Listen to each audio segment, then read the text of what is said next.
దేవునికి స్తోత్రం.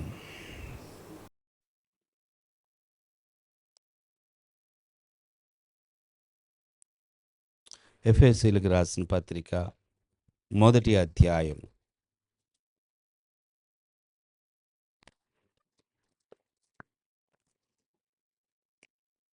5-6 వచనాలు చదువుకుందాం. ఎట్లనగా తన ప్రియునియందు తాను ఉచితముగా మనకు అనుగ్రహించిన తన కృపా మహిమకు కీర్తి కలిగినట్లు తన చిత్త ప్రకారమైన దయా సంకల్పము చొప్పున యేసుక్రీస్తు ద్వారా తనకు కుమారులనుగా స్వీకరించుటకై మనలను ముందుగా తన కోసము నిర్ణయించుకొని మనము తన ఎదుట పరిశుద్ధులమును నిర్దోషులమునై ఉండవలెనని జగత్తు పునాది వేయబడక మునుపే ప్రేమ చేత ఆయన క్రీస్తులో మనలను ఏర్పరచుకొనెను. దేవునికి స్తోత్రం. అన్నీ కలిసి ఉన్నాయి. వాస్తవానికి వాటిని విడగొడితే ఇంగ్లీష్ బైబిల్లో వచనం ఉంటుంది. ముఖ్యంగా ఈరోజు మనం చూడబోయే మాట, మనము తన ఎదుట పరిశుద్ధులమును నిర్దోషములమై ఉండవలెనని జగత్తు పునాది వేయబడక మునిపే ప్రేమ చేత ఆయన క్రీస్తులో మనలను ఏర్పరచుకొనెను. అందరూ ఈ మాటలు చెప్పండి. ప్రేమ, ప్రణాళిక, పరిశుద్ధత. ప్రేమ, ప్రణాళిక, పరిశుద్ధత. పరిశుద్ధ గ్రంథంలో అద్భుతమైన మాట, జగత్తు పునాది వేయబడక మునుపే. ఆమెన్. ఎప్పుడంట? ఈ సృష్టి రాక మునుపే, భూమి ఆకాశములు సూర్య చంద్ర నక్షత్రములన్నీ సృజింపబడక మునిపే. దేవునికి స్తోత్రం. జగత్తు పునాది వేయబడక ముందే, దేవుడు ఈ సృష్టిని చేయక ముందే. ఈ మాట చదువుతున్నాం. అలాగే మరొక మాట కూడా ఉంటుంది బైబిల్లో, జగదుత్పత్తి మొదలుకొని అని ఉంటుంది. ఏంటది చెప్పండి? జగదుత్పత్తి మొదలుకొని. జగత్తు పునాది వేయబడక మునుపే అంటే దాన్ని మనం ఏమని పిలవచ్చు? జగదుత్పత్తి ముందే అనవచ్చు. మరొక మాట జగదుత్పత్తి మొదలుకొని. జగదుత్పత్తికి ముందే, జగదుత్పత్తి మొదలుకొని. దేవునికి స్తోత్రం. రెండు మాటలు ఉన్నాయి. మన విషయంలో దేవుని యొక్క ప్రణాళిక ఎప్పుడు జరిగింది అని ఆలోచిస్తే, లేదా మన ఎడల దేవునికి ప్రేమ ఎప్పుడు పుట్టింది అని ఆలోచిస్తే, జగత్తు పునాది వేయబడక మునుపే, before the foundations of the world, జగదుత్పత్తికి ముందే, జగత్తు పునాది వేయబడక ముందే దేవుడు మనల్ని ప్రేమించాడు. అంటే ఆదాము అవ్వలు సృష్టింపబడ్డారా? చెప్పండి. ఆదాము అవ్వలు తయారు చేయబడ్డారా? ఇంకా లేదు. ఆదాము అవ్వలు సృష్టింపబడలేదు, పాపము చేయలేదు. దీని అంతటికంటే ముందే మన కొరకు క్రీస్తు మనలను విమోచించటానికి విమోచకుడుగా ఉన్నాడు. హల్లెలూయా. మనము ఇంకా పాపము చేయక ముందుగానే, మనిషి తనకి స్వాతంత్ర్యం ఇచ్చిన తర్వాత తన స్వాతంత్ర్యాన్ని దుర్వినియోగం చేసుకొని పాపములో పడతాడని ముందుగా ఎరిగిన దేవుడు సొల్యూషన్,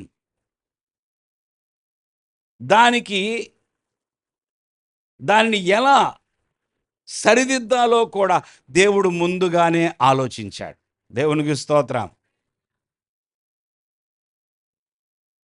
కొన్ని విషయాలు లోతుగా ఆలోచిస్తే అర్థం అవ్వు, కానీ అర్థం చేసుకోవడానికి ప్రయత్నించే. జగదుత్పత్తికి ముందే, జగత్తు పునాది వేయబడక ముందే, అంటే అసలు సృష్టి లేదంటే మనిషి ఎక్కడి నుంచి వచ్చాడు? 6 దినములు దేవుడు సృష్టి చేసి 7వ దినాన విశ్రాంతి తీసుకున్నాడు. దేవుని స్తోత్రం. 6వ రోజున ఏం చేశాడు దేవుడు? మనిషిని చేశాడు. దేవుని స్తోత్రం. 6వ రోజున మనిషి యొక్క సృష్టి జరిగింది. మరి ఈ ముందున్న 5 రోజులు మిగతాదంతా చేశాడు. 6వ రోజు, 7వ రోజున విశ్రాంతి తీసుకున్నాడు. మనము పుట్టక ముందే, మనము సృజింపబడక ముందే దేవుడు మనలను ప్రేమించాడు. మనిషి దేవుని యొక్క హృదయములో ఉన్నాడు, ఆలోచనలో ఉన్నాడు. దేవుని స్తోత్రం. మనిషిని దేవుడు ఎంత ప్రేమించాడో చూడండి. ముందుగా మనిషి యెడల ప్రేమ ఉన్నది. ఆ ప్రేమను బట్టి సృష్టి. మనము వచ్చే ఆదివారము నేను ఈ పని చెయ్యాలని ఇప్పుడే ఆలోచిస్తాం కొన్నిసార్లు కదా. ఏదైనా చేయటానికి మనము మొట్టమొదట మన మనస్సులోకి ఒక ఆలోచన వస్తుంది. దానిని క్రియారూపంలోకి తీసుకురావడానికి టైం ఉంది. మొదట ఏముంది? మనస్సులో కలిగింది. దాన్ని నిజస్వరూపము ఎప్పుడు? భవిష్యత్తు. దేవుడు కూడా మనిషి గురించి మొదట తన మనస్సులో మనిషిని ఊహించుకున్నాడు. తన పోలిక చొప్పున తన రూపమందు మనిషిని సృజించడానికి ఇష్టపడ్డాడు, ప్రేమించాడు. జగత్తు పునాది వేయబడక ముందే, వీటన్నిటినీ చేయకముందే మనుషులమైన మనము దేవుని యొక్క హృదయంలో, మనసులో ఉన్నాం. హల్లెలూయా. అందుకే ఆయన ప్రేమ ఇప్పుడు ప్రారంభమైంది కాదు. నువ్వు పుట్టిన తర్వాత ఆయన నిన్ను ప్రేమించడం కాదు. నీవు ఈ లోకంలోకి వచ్చిన తర్వాత ఆయన ప్రేమించడం కాదు. ఆయన నువ్వు పుట్టకముందే, అసలు ఈ సృష్టి లేకముందే ఆయన ప్రేమించాడు. దేవుని స్తోత్రం. ప్రేమ, దేవుని ప్రేమ చాలా ఉన్నతమైంది ప్రియులారా. దేవుడు మనల్ని ఎంతో ప్రేమిస్తున్నాడు. ఎంత ప్రేమిస్తున్నాడని ఎవరైనా అడిగితే, నేను పుట్టకముందే, అసలు ఈ మానవ జాతి లేకముందే, ఈ సృష్టి లేకముందే దేవుడు నన్ను ప్రేమించాడు అని చెప్పాలి. దేవుని స్తోత్రం. జగదుత్పత్తికి ముందే ఆయన మనలను క్రీస్తులో ఏర్పరచుకున్నాడంట. దేవునికి స్తోత్రం. యేసు క్రీస్తులో ఆయన ముందుగానే మనల్ని ఏర్పాటు చేసుకున్నాడు. చూడండి, యోహాను సువార్త 3:16 ఏం చదువుతాం? మన అందరికీ తెలిసిన మాట. ఎంతో ప్రేమించెను, దేవుడు లోకమును ఎంతో ప్రేమించెను కాగా ఆయన తన అద్వితీయ కుమారునిగా పుట్టిన వాని యందు విశ్వాసముంచు ప్రతి వాడును నశింపక నిత్య జీవం పొందినట్లు ఆయనను అనుగ్రహించెను. మనిషి పుట్టక ముందే ప్రేమిస్తున్నటువంటి దేవుడు మనిషి నశించిపోకూడదు, మనిషి నాశనం అవ్వకూడదు, మనిషి రక్షింపబడాలి అని ఒక ప్రణాళిక వేశాడు ఆయన. అందుకే ప్రేమ ప్రణాళిక. దేవుని స్తోత్రం. ప్రేమ ప్రణాళిక. దేవునికి ఒక బ్లూ ప్రింట్ ఉన్నదన్నమాట. దేవుని దగ్గర ఒక నమూనా ఉన్నది. నేను మనిషిని నా స్వరూపమందు, నా పోలిక చొప్పున నేను మనిషిని సృష్టిస్తాను. ఆ సృష్టింపబడిన మనిషిని నేను ప్రేమిస్తున్నాను గనక నేను ప్రేమిస్తున్నాను. నా ప్రేమను బట్టి అతని ఎడల ఒక ప్రణాళిక కలిగి ఉంటా. ఈరోజు మన విషయంలో దేవునికి ఒక ప్రణాళిక ఉన్నది. దేవుని స్తోత్రం. మనమందరము ఏర్పరచబడ్డాము అంటే మన మంచితనాన్ని బట్టో, మన యొక్క భక్తిని బట్టో కాదు, కానీ దేవుని యొక్క ప్రణాళికను బట్టి మనము ఈరోజు ఆయన సన్నిధిలో ఉన్నాం. దేవుని స్తోత్రం. దేవుని యొక్క ప్రణాళిక, దేవుని యొక్క ప్రణాళిక. దేవుడు నిన్ను నన్ను ఏర్పరుచుకున్నాడంట. క్రీస్తులో ముందుగానే ఏర్పరుచుకున్నాడు. ఆ ఏర్పాటును మనము నమ్మవలసిన వారమై ఉన్నాం. జాగ్రత్తగా ఆ మాటను గుర్తించండి. తన ప్రియుని యందు తాను ఉచితముగా మనకు అనుగ్రహించిన తన కృపా మహిమకు కీర్తి కలుగునట్లు తన చిత్త ప్రకారమైన దయా సంకల్పము చొప్పున. దేన్ని బట్టి? ఆయనకు ఒక సంకల్పం ఉన్నది, ఆయనకు ఒక ప్రణాళిక ఉన్నది. దేవుని బిడ్డలారా, ఆయన ప్రణాళిక దయా సంకల్పము చొప్పున యేసుక్రీస్తు ద్వారా తనకు కుమారులనుగా స్వీకరించుటకై మనలను ముందుగా తన కోసము నిర్ణయించుకున్నాడు. ముందుగా నిర్ణయించుకున్నాడు. దేవుడు మనల్ని ముందుగా నిర్ణయించుకున్నాడు. ముందే నిర్ణయించాడు మనల్ని. దేవుని స్తోత్రం. మనము ప్రభు దగ్గరకు వచ్చాం కదా, వచ్చినప్పుడు నిర్ణయించాడని అనుకుంటున్నాం మనం. నేను 1994లో ప్రభు నమ్మాను గనుక, లేకపోతే 96లో బాప్తిసం తీసుకున్నాను గనుక, లేకపోతే 2000 సంవత్సరములో నేను పశ్చాత్తాపడి మారు మనసు పొందాను గనుక అప్పుడు ఆయన నన్ను ఏర్పాటు చేసుకున్నాడని మనం అనుకుంటాం. ఇదంతా ఎప్పుడో జరిగిపోయింది. దేవుని స్తోత్రం. ఇదంతా ఎప్పుడో జరిగిపోయింది. మనము పుట్టక ముందే మనము క్రీస్తులో ఉండాలని దేవుడు ఏర్పాటు చేసుకున్నాడు. దేవుని స్తోత్రం. అందరికీ అవకాశం ఉన్నది, కానీ అందరూ క్రీస్తులో ఉండరని తెలుసు. అందుకే ఆయన భవిష్యత్ జ్ఞానమును బట్టి ఆయనకు తెలుసు, మనకు తెలీదు. అసలు మనము ప్రభువులోకి వస్తామని మనకే తెలీదు. ఆమేన్. తెలుసా? మనం ప్రభు బిడ్డలం అవుతామని మనకే తెలీదు, కానీ ప్రభువుకి తెలుసు. దేవుని స్తోత్రం. అందుకని ఆయనకు తెలుసు గనక ముందుగా నిర్ణయించాడు. ఆయనకు తెలుసు ఎవరు విశ్వాసం ఉంచుతారో, ఎవరు రక్షణను అంగీకరిస్తారో, ఎవరు ప్రభు యొక్క రక్షణ యందు విశ్వాసం ఉంచుతారో ప్రభువుకు తెలుసు. అందుకే ఏర్పాటు అంతా ముందే అయిపోయింది. కొన్ని విషయాలు అంటారు కదా, మనం ఎదురు చూస్తున్నాం కానండి, అంత ముందే మాట్లాడేసుకున్నారండి, అంతా ముందు చెప్పేసుకున్నదే ఇప్పుడు చెప్తారు బయటికి, ఇదంతా ఎప్పుడో నిర్ణయం అయిపోయింది అంటాం. చూసారా? దేవుని స్తోత్రం. దేవుని యొక్క ప్రేమ ఎంతో గొప్పది ప్రియులారా. దేవుడు ఎప్పుడో మనలను పుట్టక ముందే ఏర్పాటు చేసుకున్నాడు. హల్లెలూయా. మనము క్రీస్తులో మనము ఏర్పరచబడ్డాము, మనం విమోచించబడటానికి మనము ఎన్నుకోబడ్డాం. ఇదంతా కేవలము ఆయన ప్రేమను బట్టి జరిగింది. అందుకే ఆయన ప్రేమ నుండి మనలను ఏది వేరు చేయలేదంట. రోమపత్రిక 8వ అధ్యాయం. దేవుని యొక్క ప్రేమ నుండి మనలను సపరేట్ చేయగలిగిన శక్తి ఎవరికీ లేదు. రోమపత్రిక 8వ అధ్యాయం 38, 39 వచనాలు.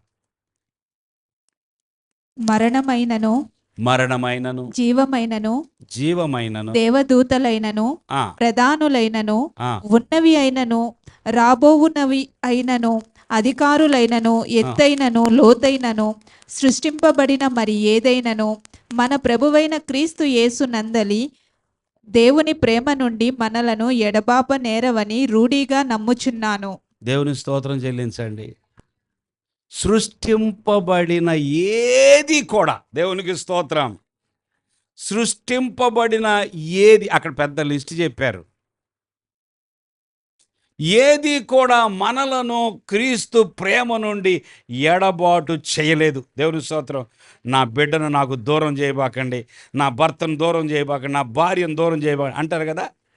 ఏది కూడా నిన్ను దేవునిలో నుండి సపరేట్ చేయలేదంట. దేవుని యొక్క ప్రేమని ఎడల ఉన్నది. ఈ సృష్టింపబడిన వాటిలో ఏది కూడా నిన్ను ఆయన ప్రేమ నుంచి దూరము చేయలేదు. నన్నేది దూరం చేయలేదని చెప్పండి.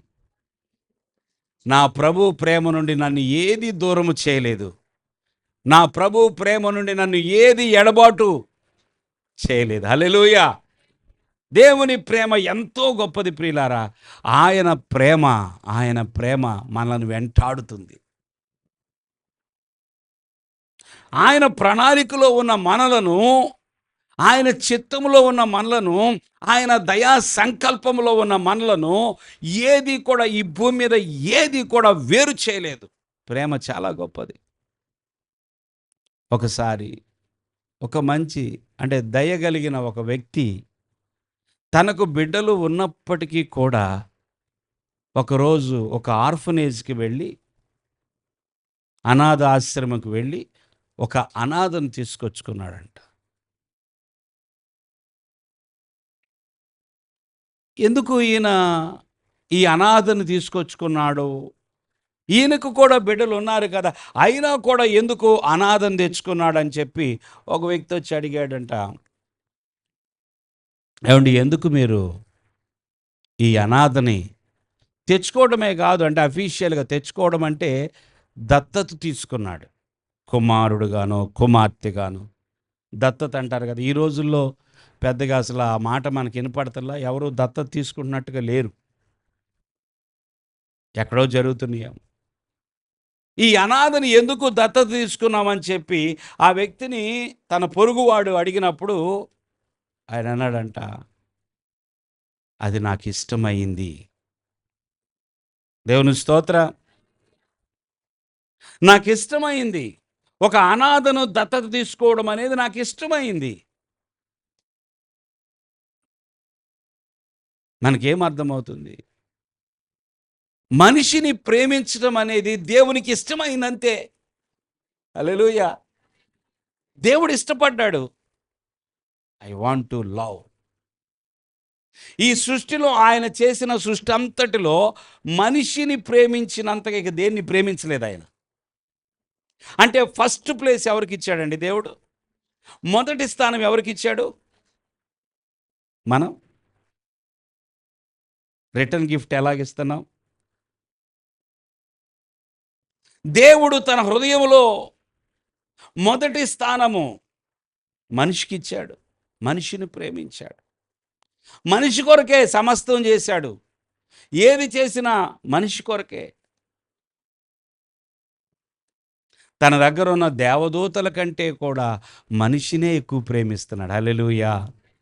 ఆ స్పిరిట్ బీయింగ్స్, ఆ ఆత్మలు ఉన్నారు కదా, దేవుని యొక్క దూతలు ఉన్నారు కదా, కొన్ని కోట్ల మంది ఉన్నారు.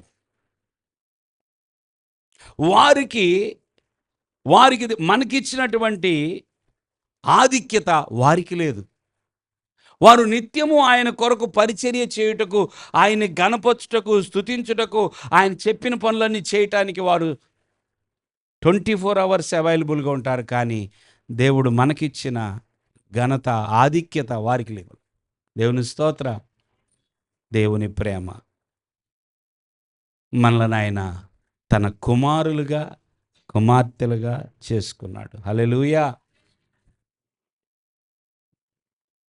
దేవుని ప్రేమ. ఎందుకయ్యా నన్ను ఎంత ప్రేమిస్తున్నావు? దేవుని బిడ్డలారా, దేవుని ప్రేమ అర్థమైతే ఒక వ్యక్తి తిరిగి తప్పకుండా దేవునికే మొదటి స్థానం ఇస్తాడు. హల్లెలూయా.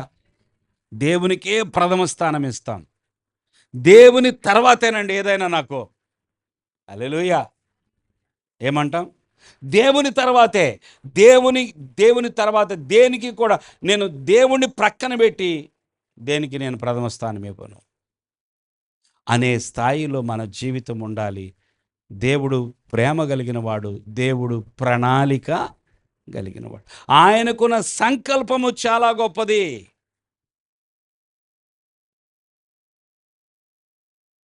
నేను అప్పుడప్పుడు కూర్చొని మందిరం ఇలా కాదు ఉండాల్సింది, మందిరం అలా ఉండాలి ఇలా ఉండాలని పేపర్ మీద రాసుకుంటా ఉంటా. రేపొద్దున మందిరము ఇదిగో ఇన్ని చైర్స్ పట్టాలి, ఇంతమంది రావాలి, ఇలాగుండాలి మందిరం, హౌస్ ఇలాగుండాలి కదా. అందరం కూడా చాలా ప్లాన్లు ఉంటాయి, మనకి ప్రణాళికలు ఉంటాయి. ఇల్లు కట్టే ముందు ఎవరి దగ్గరికి వెళ్తాం మనం చెప్పండి? ఇంజనీర్ దగ్గరికి వెళ్తాం. ఆయన ఏం చేస్తాడు? ఇంకా ఒక రాయి మీద ఇంకో రాయి కూడా, అసలు రాళ్లే కొనలేదు, ఇంకా సిమెంటే తేలేదు, ఏమీ లేదు. ఆయన ఏం చేశాడు తెలుసా? ఇల్లు చూపిస్తాడు మనకి. మనం ఇల్లు కట్టడానికి ఇంకా రాళ్ళు కొనలేదు, సిమెంట్ కొనలేదు, ఇంక ఏమీ ప్రారంభమే కాలేదు. ఆయన మాత్రము చిత్రం చూపిస్తాడు మనకి. ఇదిగో ఇది బాత్రూమ్ చూస్తున్నారా? ఇది బాత్రూమ్ అండి. దీని పక్క నుంచి వెళ్తే ఏమొచ్చింది? కిచెన్ వచ్చింది. ఇటు నుంచి వస్తే ఏమో బెడ్రూమ్ వచ్చింది. ఏమంటున్నాం దాన్ని మనం? ప్లాన్. హల్లెలూయా. ప్లాన్. ఒక చక్కని ప్లాన్ ఉంటే చక్కని ఇల్లు తయారవుతుంది. అసలు ప్లాన్ లేకోకుండా కడదామని మొదలుపెట్టిన వాడు గందరగోళంగా ఉంటుంది ఆ ఇల్లు. ఏదైనా ఒక ఒక ఒక బిల్డింగ్ చూసి ఇది చాలా బాగుంది, ఎవరండి బాబు దీని యొక్క బ్లూ ప్రింట్ ఇచ్చింది మీకు? దీని నమూనా ఎవరు గీశారు? దీని ప్లాన్ ఎవరు చేశారు? ఆ ఇంజనీర్ ఎవరో మాకు కొంచెం చెప్పండి. ఇంత అద్భుతమైన ఇల్లు భలే కట్టారు. ప్లాన్. ప్రేమ కలిగిన దేవుడికి ప్రణాళిక ఉన్నది. మనుషులకు మాత్రమే, మనుషులకే ప్రణాళిక ఉంటే మరి దేవుడికి ఎంత గొప్ప ప్రణాళిక ఉంటుంది? దేవుడు ఇంజనీర్ల కంటే ఎవరండి గొప్ప? ఇంజనీర్. ఆయనకి మించిన, ఆయన్ని దాటిన ఇంజనీర్ ఎవరు చెప్పండి? ఏ ఇంజనీర్ నిలబడగలడు ఆయన దగ్గర? ఈ భూమి ఇట్లా శూన్యంలో ఏలాడుతూ తన చుట్టూ తాను తిరుగుతూ సూర్యుడు చుట్టూ తిరుగుతుంది. ఇదేమి ఇంజనీరింగ్ అండి? ఇదేమి ఇంజనీరింగ్ అసలు? అక్కడేమో సూర్యుడు బగబగ బగబగ మండిపోతా ఉన్నాడు. ఆ సూర్యుడిని కోటి సూర్యులు మింగగలిగిన ఏమో ఇంకొన్ని ఉన్నాయి. అమ్మో, ఆయన ప్లాను, ఆయన బ్లూ ప్రింట్ ఎంత గొప్పది! ఎంత జ్ఞానం కలిగిన వాడు దేవుడు! ఎంత జ్ఞానం! వైద్యులకు వైద్యుడు ఆయన, పరమ వైద్యుడు. హల్లెలూయా. గనుక నీ పట్ల ప్లాన్ లేదు అని అనుకోవద్దు దయచేసి. నిన్ను ప్రేమిస్తున్న దేవుడు నువ్వు పుట్టక ముందు నుంచే ప్రేమిస్తున్నాడు. నీ ఎడల ప్రణాళిక ఉన్నది. హల్లెలూయా. నా గురించి నువ్వేం ఆలోచించట్లేదు ప్రభువా అనొద్దు. ప్రభువా, నేను నీ దగ్గరకు వచ్చి నా పట్ల నీ ప్రణాళిక ఏంటో నెరవేర్చబడేలాగున నేను జీవిస్తానయ్యా. హల్లెలూయా. నీ యొక్క ఆలోచన చొప్పున నన్ను నడిపించయ్యా. నా ఆలోచనలన్నీ నా సొంత నిర్ణయాలన్నీ ఏం జరుగుతుంది? నీకు దూరమయ్యేటట్టు చేస్తున్నాయి ప్రభువా. నీ ఆలోచన చొప్పున, నీ ప్రణాళిక చొప్పున నన్ను నడిపించు. నా బిడ్డ పట్ల నీకున్న ప్రణాళిక నెరవేర్చయ్యా. నా కుటుంబం పట్ల నీకున్న ఆలోచన నెరవేర్చయ్యా. దేవుని స్తోత్రం, దేవుని స్తోత్రం. దేవుని ప్రేమను నమ్ముదాం, దేవుని ప్రణాళికను నమ్ముదాం. చెప్పండి, నమ్ముదాం అనండి, నమ్ముతాను అనండి. దేవుని ప్రేమను నమ్ముతాను, దేవుని ప్రణాళిక. అయ్యా, నశించిపోయే నన్ను నువ్వు ఎలా రక్షించావు? చూడండి, ఒక్క వ్యక్తిని సువార్త వినడానికి తీసుకురావడానికి మనకి ఎంత కష్టమవుతుంది. మనం ఎలా వచ్చాము? దేవా, నన్ను నువ్వు జ్ఞాపకం చేసుకున్నందుకు, నీ బిడ్డగా చేసుకున్నందుకు నీకు చాలా వందనాలు. ఆయన ప్రణాళిక కలిగిన దేవుడు. ఇర్మియా గ్రంథములో ఒక మాట ఉంటుంది చూడండి, 1వ అధ్యాయము 5వ వచనం. ఇర్మియా గ్రంథము 1వ అధ్యాయం 5వ వచనం. గర్భములో నేను నిన్ను రూపింపక మునుపే, గర్భములో నేను నిన్ను రూపింపక మునిపే నిన్నెరిగి తిని. ఎప్పుడు తెలుసా అంట? గర్భములో ఇంకా రూపింపక మునిపే నీ బ్లూ ప్రింట్, నీ నమూనా నా దగ్గర ఉన్నది. నేను నిన్ను ఎరిగి తిని. నీవు గర్భము నుండి బయలుపడక మునుపే, బయలుపడక మునిపే నేను నిన్ను ప్రతిష్ఠించి తిని. అబ్బా, ప్రతిష్ఠించేశాడంట. గర్భములో రూపింపక మునిపే నిన్ను ఎరిగి తిని, ఇంకా బయలుపడక మునిపే, ఇంకా బయటికి రాకముందే నిన్ను దేని కొరకు ప్రతిష్ఠించాను? నువ్వు ఒక ప్రవక్తగా ఉండాలని. హల్లెలూయా. నిన్ను నేను ప్రత్యేకించాను. దేవుని బిడ్డలారా, మన విషయంలో దేవునికున్న ప్రతి ప్రణాళిక నెరవేర్చబడుతుంది. ఆయన ప్రణాళిక గలవాడు అని చెప్పి నమ్మండి. దేవుని స్తోత్రం. ఇంకా చదవమా. ప్రతిష్ఠించి తిని, జనములకు ప్రవక్తగా నిన్ను నియమించి తిని. ప్రవక్తగా నిన్ను నియమించి తిని.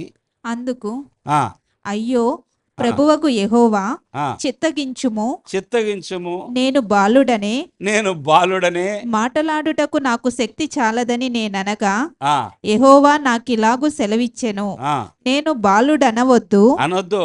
నేను నిన్ను పంపు వారి అందరి నేను నిన్ను పంపు వారందరి యొద్దకు ఆ, నీవు పోవలెను, నీకు ఆజ్ఞాపించిన సంగతులన్నీ చెప్పవలెను, ఉమ్, వారికి భయపడకుము, ఉమ్. నిన్ను విడిపించుటకు నేను నీకు తోడైయున్నాను, ఇదే యెహోవా వాక్కు. దేవుని స్తోత్రం. దేవునికి ఒక ప్రణాళిక ఉంది. ఎవరి పట్ల అండి? ఇర్మియా పట్ల. తన ప్రణాళికను బయలుపరిచినప్పుడు ఇర్మియా అంటున్నాడు కదా, అయ్యో ప్రభువా, నేను ఎవరిని? బాలుణ్ణి. దేవుడు అంటున్నాడు కదా, అలా అనొద్దు, నువ్వు అలా అనొద్దు, నేను బాలుడును అనొద్దు, నేను నిన్ను ప్రతిష్ఠించాను, తల్లి గర్భములో ఉండగానే నిన్ను నేను ప్రతిష్ఠించాను గనుక నేను బాలుడిని అని అనొద్దు. I have a plan. నా ప్లాను నెరవేర్చడానికి సమయం వచ్చింది. దేవుని స్తోత్రం. నీ పట్ల నాకున్న ప్రణాళిక నెరవేర్చడానికి సమయం ఇదే. నీ వయస్సు నాకు తెలియక చెప్పటం లేదు, నాకు తెలుసు. నాకేం తెలీదు కదా. సమూయేలు ఎంతటి వాడు చెప్పండి? బాలుడు. దేవుడు మాట్లాడుతున్నాడు. బాలుడైన సమూయేలుతో మాట్లాడుతున్నాడు దేవుడు. పెద్దవాళ్ళు అనుకుంటారు కదా, నేను ఇంత పెద్దవాడిని, నాతో మాట్లాడతలేదే, బాలుడితోనే మాట్లాడుతున్నాడు దేవుడు. దేవుని యొక్క ప్రణాళిక ఇప్పటిది కాదు, జగత్తు పునాది వేయబడక ముందే దేవుడు ప్రతి ఒక్కరి పట్ల కొన్ని ప్రణాళికలు కలిగి ఉన్నారు. ఆయన క్రీస్తులో మనందరినీ చూస్తున్నాడు. దేవుని స్తోత్రం. ఇర్మియా, నువ్వు అలా అనొద్దు, నేను నిన్ను పంపే జనుల యొద్దకు వెళ్ళాలి, నేను నీకు చెప్పే మాట వారికి చెప్పాలి, నేను ఏది చెప్పమంటే అది వారికి చెప్పాలి. నువ్వెప్పుడూ కూడా నిన్ను నువ్వు చూసుకోవద్దు. దేవుని కొరకు మీరు ఏదైనా చేయటానికి అవకాశం వచ్చినప్పుడు మిమ్మల్ని మీరు చూసుకోవాల్సిన అవసరం లేదు. దేవుడే గనక మీకు ఆ బాధ్యత అప్పగిస్తే, దేవుడే మిమ్మల్ని అక్కడ నిలబెడితే, దేవుడే మిమ్మల్ని ఆ పని కొరకు ప్రతిష్ఠించినప్పుడు నీ శక్తి సామర్థ్యముతో పని లేదు, నీ జ్ఞానముతో కూడా పని లేదు. దేవుడు నిన్ను ఆ పనికి వాడుకోవాలనుకున్నప్పుడు వాడుకుంటాడు. నమ్మండి, అది ప్రణాళిక నమ్మండి ప్రియులారా. ప్రభు, నా పట్ల నీకున్న ప్రణాళిక నీకు ఖచ్చితంగా ఉన్నది ప్రభువా, ఆ ప్రణాళిక ఏమిటో నెరవేర్చబడాలి ప్రభువా, నేను సిద్ధంగా ఉన్నాను ప్రభువా, అయ్యా నాతో మాట్లాడు. క్రీస్తులో ఉండటమే కాదు, రక్షింపబడటమే కాదు, రక్షింపబడిన మన పట్ల దేవునికి ఒక ప్రణాళిక ఉన్నది. రక్షింపబడిన తర్వాత మనం అలాగే కూర్చొని ఉండిపోవటం కాదు. రక్షింపబడిన బిడ్డలముగా దేవుని కొరకు మనం ప్రకాశించాలి, దేవుని యొక్క కార్యాలు చేయుటకు పూనుకోవాలి. దేవుని యందు విశ్వాసం కలిగి ఉన్నప్పుడు దేవుని కార్యాలు మన ద్వారా జరుగుతాయి. దేవుని స్తోత్రం. అయ్యో నేను చదువులేని దాన్నే, అయ్యో నాకు అది తెలియదే, ఇది తెలియదే, నా స్టేటస్ కాదు. దేవుడు నిన్ను ఏర్పాటు చేసుకున్నప్పుడు నిన్ను దేవుడు ఖచ్చితంగా తన మహిమ కొరకు వాడుకుంటాడు. ప్రేమగల దేవుడు మన ఎడల ప్రణాళిక కలిగి ఉన్నాడు. బిడ్డల ఎడల ప్రణాళిక కలిగి ఉన్నాడు. ఫ్యామిలీ విషయంలో దేవుడు ఒక ప్రణాళిక కలిగి ఉన్నాడు. అందుకే మనము దేవునికి దగ్గరగా ఉండటం నేర్చుకోవాలి. మనం ఎప్పుడు దేవునికి సమీపముగా ఉండటం, ఆయన సమీపముగా వస్తున్నను మనం ఆయనకి దూరంగానే ఉండే పరిస్థితిలో ఉండకూడదు.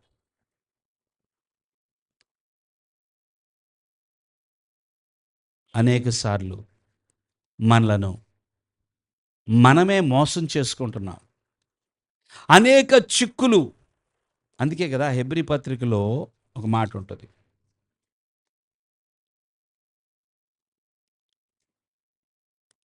12వ అధ్యాయం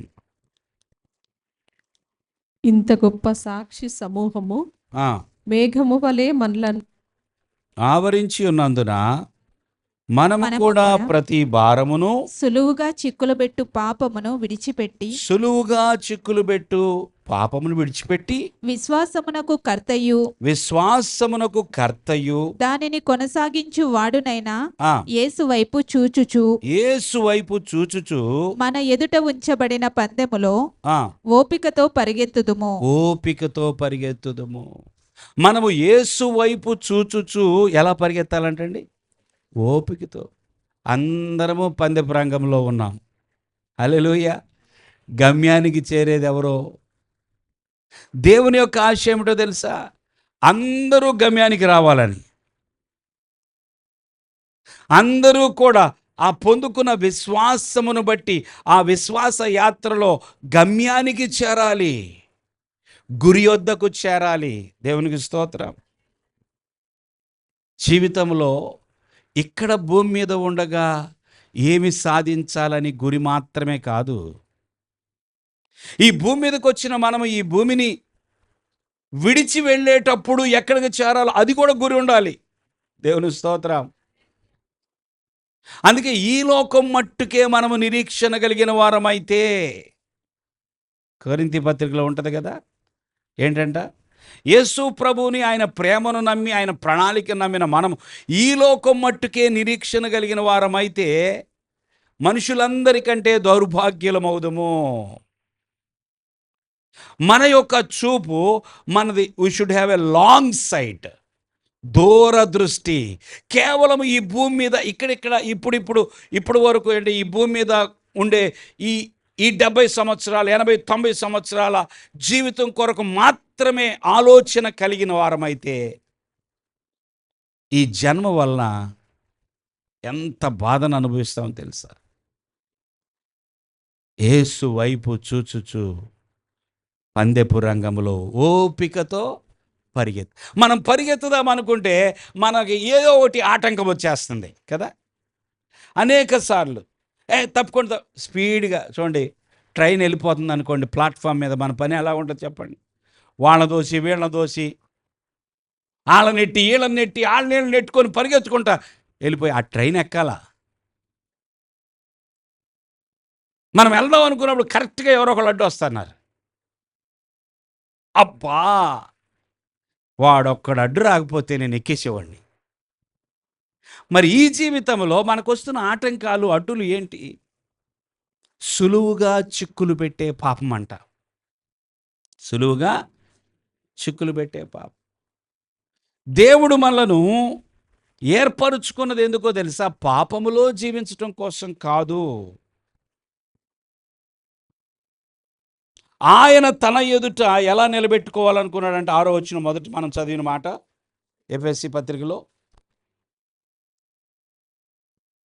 మనల్ని దేవుడు ముందుగా ఏర్పరచుకుంది ఎందుకు అంటే, మనలను ముందుగా తన కోసము నిర్ణయించుకొని మనము తన ఎదుట పరిశుద్ధులమును నిర్దోషులమునై ఉండవలెనని. ఎలా ఉండాలని అంట? పరిశుద్ధులమును నిర్దోషులమునై ఉండవలెనని జగత్తు పునాది వేయబడక మునిపే. జగత్తు పునాది వేయబడక మునిపే, జగదుత్పత్తికి ముందుగానే దేవుడు ఎందుకు ఏర్పరుచుకున్నాడంటే మనము పరిశుద్ధులుగాను నిర్దోషులముగాను ఉండాలని. పేతురు రాసిన మొదటి పత్రిక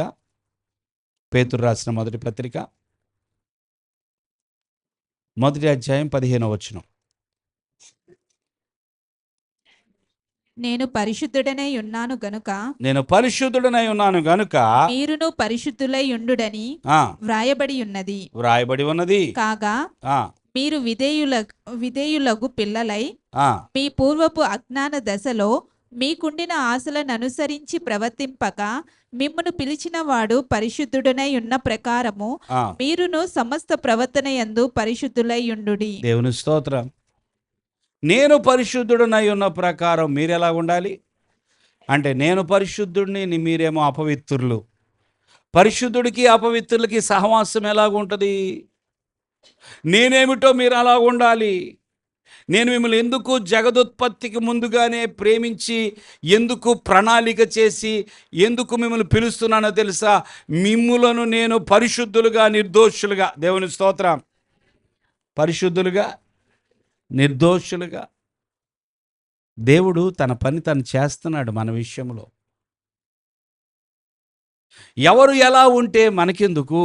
మనము పరిశుద్ధులుగా, లెట్ us బి హోలీ. హల్లెలూయా. ఆయన మనలను పరిశుద్ధులుగా ఉండుటకు మనల్ని పిలుస్తున్నాడనే విషయాన్ని మనం నమ్మాలి. ప్రేమను నమ్మాలి, ప్రణాళికను నమ్మాలి, పరిశుద్ధతను నమ్మాలి. 3 మాటలు చెప్పండి దయచేసి. ప్రణాళిక. ఆయన ప్రేమ ఎంతో నిజమైనది, ఆయన ప్రణాళిక వాస్తవమైనది. ఆయన పరిశుద్ధత, ఆయన పరిశుద్ధత, ఆయన పరిశుద్ధుడు గనక మనలను పరిశుద్ధపరుస్తూ ఉన్నాడు, మనలను పవిత్రపరుస్తున్నాడు. ఆ పరిశుద్ధతలో మనము కొనసాగాలని దేవుడు కోరుకుంటున్నాడు. పరిశుద్ధులముగా, నిర్దోషులముగా మనము ఉండాలనేది దేవుని యొక్క తలంపు. కొలసీ పత్రికలో కూడా ఒక మాట చదువుదాం.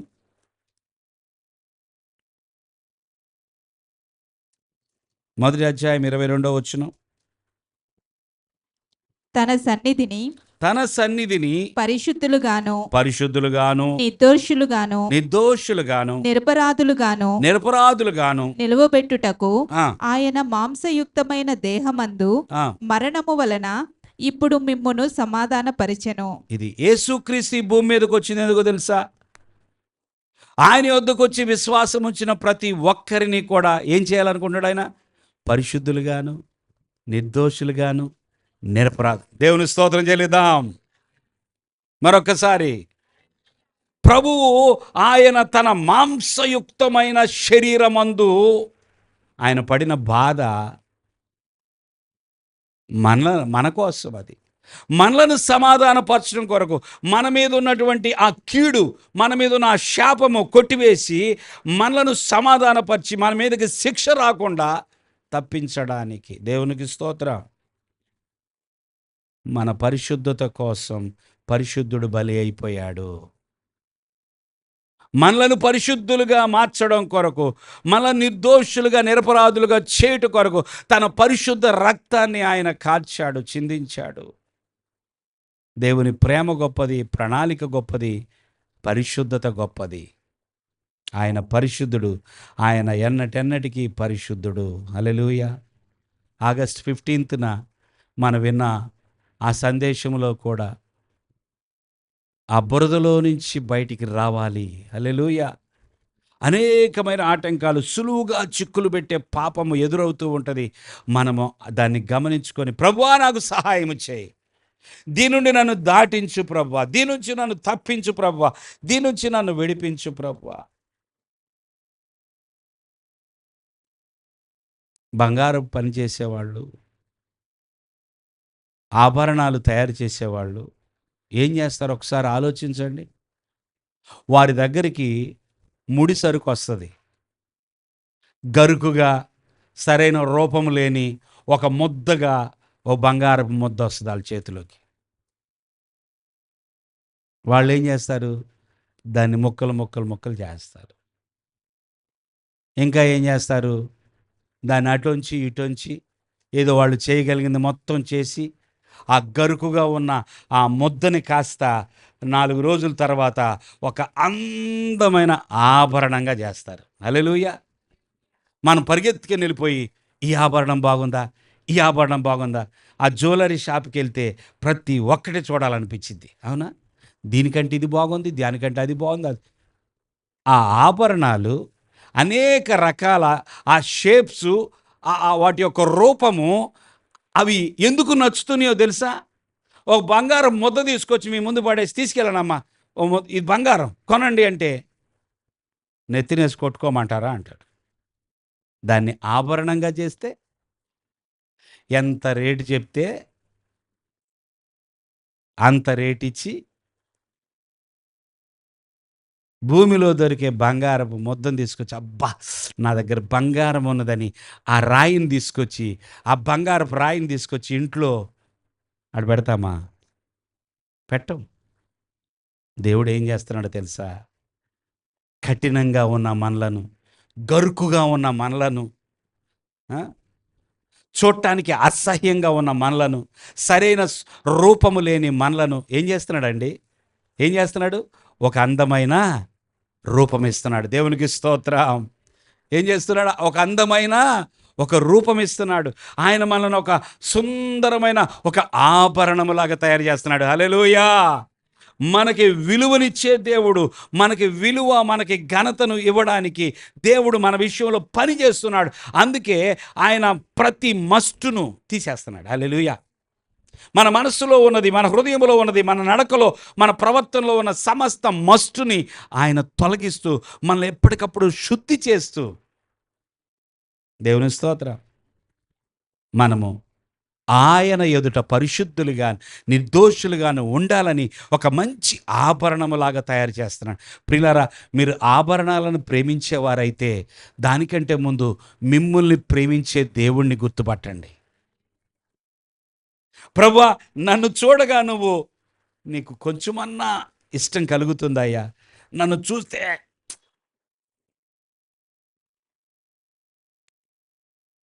నీకు ఇష్టమైన ఒక బిడ్డగా నన్ను మార్చయ్యా. దేవునికి స్తోత్రం. ప్రభువా, ఈ యొక్క సంవత్సరంలో ప్రభువా, నేను నా ప్రభువా కొన్ని విషయాల్లో సరి చేసుకోవడానికి, సరిదిద్దపడటానికి ఇష్టంగా ఉన్నాను ప్రభువా, నాలో పనిచేయి. దేవుని స్తోత్రం. ప్రేమగల దేవుడు, ప్రణాళిక కలిగిన దేవుడు పరిశుద్ధపరుస్తూ ఉన్నాడు. ఆ పరిశుద్ధత మనం కోరుకుందాం. బురదలో ఉండటానికి ఎవరు ఇష్టపడతారు? పంది ఇష్టపడుతుంది, అంతే కదండి. మట్టే పందిని తీసుకొచ్చంట, అయిపోయింది నా మాటలు, శుభ్రం చేసి దాని మెడలో ఒక బంగారు కొలిసేసి, అమ్మా ఇదిగో నీకోసం ఈ సింహాసనం కూడా చేసి పెట్టాను, ఇక్కడే కూర్చోను అని పందిని ఆడబెడితే, నీకేం కావాలో తీసుకొచ్చి పెడతా తింది కనుక పందిని ఆడబెడితే ఆడ కట్టేస్తే ఉంటుంది. ఒక్కసారి బయటకు వదిలితే ఎక్కడికి వెళ్తుంది? అది అపవిత్రతకే వెళ్ళిద్ది. అది అపవిత్రత ఎక్కడుందో వాసన చూసుకుంటా వెళ్తుంది. అది అపవిత్రతనే కోరుకుంటుంది, అపవిత్రత దగ్గరికి వెళ్తుంది, బురదలో ఉండటానికి ఇష్టపడుతుంది. దేవుడు అంటున్నాడు కదా, మిమ్మల్ని నేను ఏర్పాటు చేసుకున్నాను, మీరు బురదలో ఉండబాకండి. హల్లెలూయా. మిమ్మల్ని నేను కోరుకున్నాను కనుక మీరు ఎక్కడ చిక్కుకుపోవద్దు, బయటకు వచ్చేయండి. దేవుని స్తోత్రం. ఒకవేళ మీ కాళ్ళు చిక్కుపోయినాయి, ఆ చేతులు చిక్కుకుపోయినాయి, ఆ బయటకు వచ్చేయండి. మీరు అక్కడే ఉండొద్దు. ప్రియులారా, దేవుడు పరిశుద్ధుడైన దేవుడు మనల్ని పిలుస్తున్నాడు తన పరిశుద్ధతను మనకి ఉచితముగా ఇవ్వడానికి. హల్లెలూయా. ఉచితముగా మనను పవిత్రపరచడానికి, పరిశుద్ధపరచడానికి దేవుడు ఇష్టపడుతున్నాడు గనుక ఆయనకి సహకరిద్దాం. అయ్యా, నేను నీ చేతిలో ఉంటానయ్యా, నన్ను ఎలా మార్చుకుంటామా? కొట్టాలంటే కొట్టయ్యా, వంచాలంటే వంచయ్యా.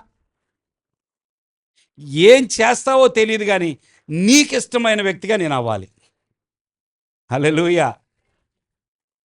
నాకు నొప్పి కలిగిన బాధ లేదు కానీ నీవు కోరుకునే వ్యక్తిగా నేను ఉండాలి ప్రభువా, నన్ను పరిశుద్ధపరచు, పవిత్రపరచు.